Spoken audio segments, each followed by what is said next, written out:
আসসালামু আলাইকুম রহমতুল্লাহি ওয়া বারাকাতুহু। প্রিয় বন্ধুরা, আশা করি আপনারা সকলেই ভালো আছেন।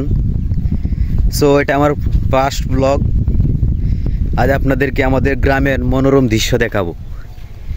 গ্রাম আসলেই কত সুন্দর হয়, যার যে এখানে ঈদের পরে যে গ্রামের মধ্যে রয়েছেন তারা তাদের গ্রাম উপভোগ করতেছেন।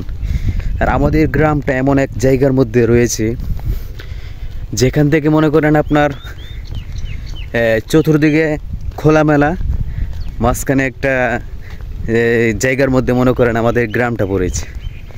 তো আমাদের এই জায়গার ভিউটা দেখতে অনেক সুন্দর, দেখতেই ভালো লাগে। গ্রামের মধ্যে যখন আসি 1 মাস 2 মাস পর মনে হয় সব ক্লান্তি দূর হয়ে যায়। শহরের থেকে যে জ্যামজটের মধ্যে থাকি, সব ক্লান্তি গ্রামের বাতাসের মধ্যে দূর হয়ে যায়।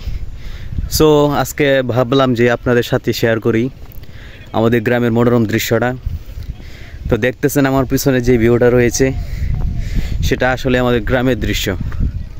চতুর্দিকে মাঠ, ধান ক্ষেত দিয়ে ভরপুর। আমাদের ডাইনে বামে সামনে পিছনে সব দিক দিয়ে ধান ক্ষেত। তো আলহামদুলিল্লাহ, আশা করি আপনাদের দেখে ভালো লাগবে আমাদের গ্রামের দৃশ্য। আমার চ্যানেলটা সাবস্ক্রাইব করে পাশে থাকবেন, আমি যেন ইনশাল্লাহ আগামীতে আরও ভালো করে ব্লগ করব ইনশাল্লাহ। সো আমার জন্য দোয়া করবেন সবাই। আপনারা যদি পাশে থাকেন তাহলে অবশ্যই সামনে এগিয়ে যেতে পারবো। আপনারা আশা করি আমার সাথে থাকবেন।